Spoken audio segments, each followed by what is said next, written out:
Fala, abaixonáticos, abaixonáticas e demais cinespectadores. Vocês gostam de filmes de terror? Então fiquem aí que já vamos conversar um pouco mais sobre esse gênero. Meu nome é Pedro Santana e você está assistindo Abaixo da Crítica.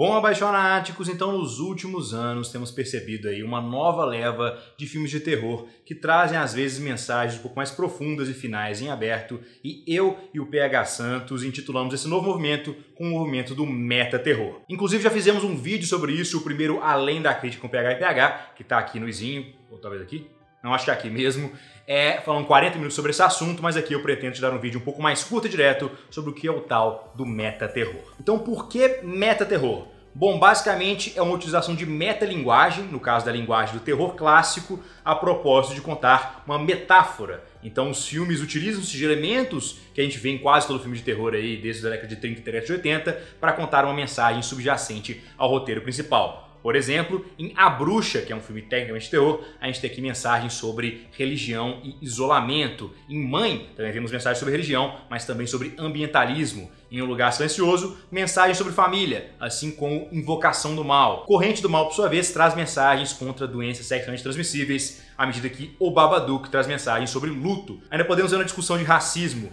em Corra, uma discussão de paranoia em Ao Cair da Noite e também em Rua Cloverfield 10, e até discussões sobre tempo em A Ghost Story. Então você vê que são uma série de temas diferentes abordados através da lente de diversos elementos do terror.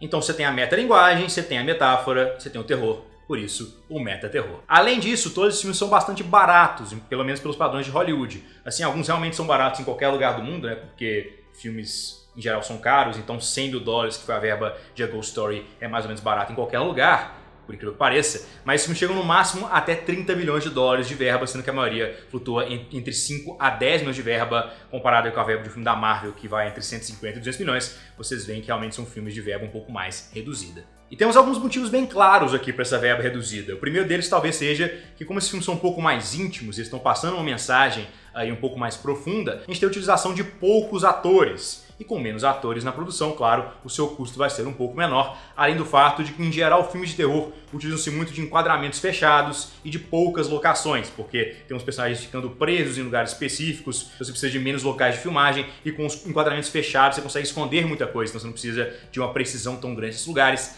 Todos esses fatores fazem o filme ficar um pouco mais barato. Esses enquadramentos fechados, inclusive, são utilizados primariamente quando vemos os monstros aqui nos filmes de meta-terror, quando esses filmes têm monstros e os monstros não são problemas sociais. Mas quando temos o monstro no início, geralmente ele é enquadrado de uma forma que a gente vê pouco dele, o que aumenta a sensação de claustrofobia, tensão e suspense. Mas quando não temos o monstro presente, temos aqui planos abertos, mostrando muito do cenário, com os personagens geralmente nas bordas do plano, deixando ali o meio vazio, o que dá uma sensação bem desconfortável e te coloca sempre apreensivo ao longo do filme. Ainda na fotografia, esses filmes utilizam muito cores básicas e alto contraste, assim como a famosa contraluz. Então a gente vê muitas silhuetas, muitas cores primárias, coisas que nos remetem a medo, a alerta, te deixam ali bem imerso naquele mundo e bem tenso com a situação que está se passando lá, apesar de não ser uma situação de terror clássico, digamos assim. E isso também gera uma sensação um pouco mais de visceralidade para esses filmes de uma forma geral, e também uma fotografia que é bastante interessante, na minha opinião.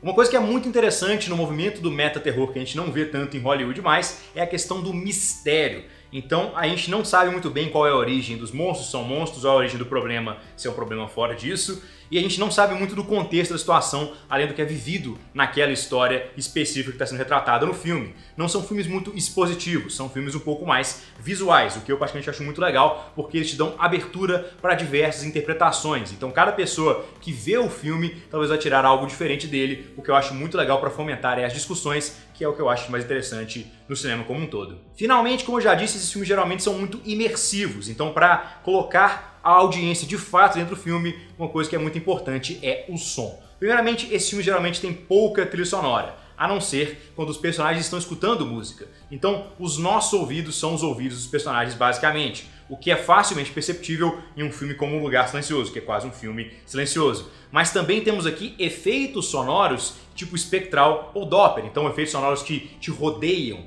que são direcionais. Isso é muito bem percebido, por exemplo, em Mãe, quando a Jennifer Lawrence vira a cabeça, parece que o público vira junto, porque o som que estava vindo em determinado ângulo muda um pouquinho por conta da audição dela que mudou de lugar aqui. Então é realmente muito interessante como é que esses efeitos sonoros conseguem agregar nessa sensação de imersão do público e entregar uma mensagem ainda mais impactante e mais eficiente. E finalmente, para mim, o mais legal do meta-terror é que ele consegue agradar a todos os fãs de cinema como um todo. Eu mesmo nunca fui um grande fã de filmes de terror, eu sempre achei eles previsíveis, ou então não achei eles assustadores, ou então achava eles assustadores demais e não via muito o propósito disso, mas agora com essa nova leva de filmes de terror, eu tenho ficado muito engajado com os filmes, procurando ali explicações, interpretações para cada coisa que eu vejo na tela, e geralmente quando eu consigo encontrar uma que faz sentido na minha cabeça, faz sentido com o que o diretor falou nas entrevistas, eu fico muito satisfeito, porque isso me dá um novo aprendizado dentro do meio cinematográfico, especialmente considerando que são filmes que não necessariamente vão me deixar sem dormir vários dias consecutivos. Então, da próxima vez que você ver um filme que parece de terror, mas que também tem uma mensagem subjacente e utiliza-se de alguns elementos que eu citei anteriormente, você deve estar assistindo um filme de meta-terror.